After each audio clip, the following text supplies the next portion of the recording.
মানুষ হয়েও মানুষকে মেরে ফেলেছে যারা, তারা কি সত্যি মানুষ নাকি মুখোশ পরা দানব? একজন নিঃশব্দে লুটিয়ে পড়েছে আর ওরা তখনও পাথরে চলেছে তার শরীরে।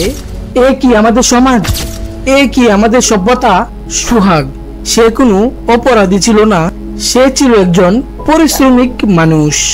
বাঙালি দোকানে দিন রাত কেটেছেন শুধু একটা ঘরের স্বপ্নে। ছাতা দিতে না বলেছিল বলে তার জীবনটা কেড়ে নিল তারা। জানো সোহাগের অপরাধ কি ছিল? সে সাহস করে অন্যায়কে না বলেছিল। আজ সোহাগকে মারা হয়েছে, কাল হয়তো তুমি কিংবা আমি। যদি আমরা চুপ থাকি তাহলে ওদের সাহস আরো বাড়বে। এই নীরবতা ভাঙতে হবে আজই, কারণ প্রতিবাদী পারে সমাজকে বাঁচাতে। আমরা রক্ত চাই না, আমরা চাই জবাবদিহিতা। আইনের কাঠগড়ায় দাঁড় করাতে হবে ওদের। এই বিচারহীনতার সংস্কৃতি ভেঙে ফেলতে হবে।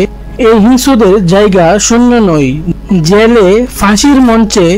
এই দেশ কাপুরুষদের জন্য নয়, এই দেশ গড়ে উঠেছে শ্রমিকের গানে, বাবার ঘুমহীন রাতের কান্নায়, মায়ের উপবাসের দিনে।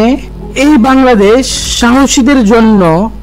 আজ যদি আমরা চুপ থাকি তাহলে আগামীকাল সোহাগের মতো আমরাও হারিয়ে যাব।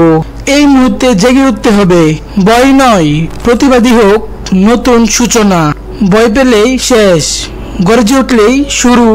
চুপ থাকলেই তুমি পরবর্তী সোহাগ। গণপিটুনি নয়, ন্যায়ের পথে প্রতিবাদ। ভয় পেলেই শেষ, গর্জে উঠলেই শুরু।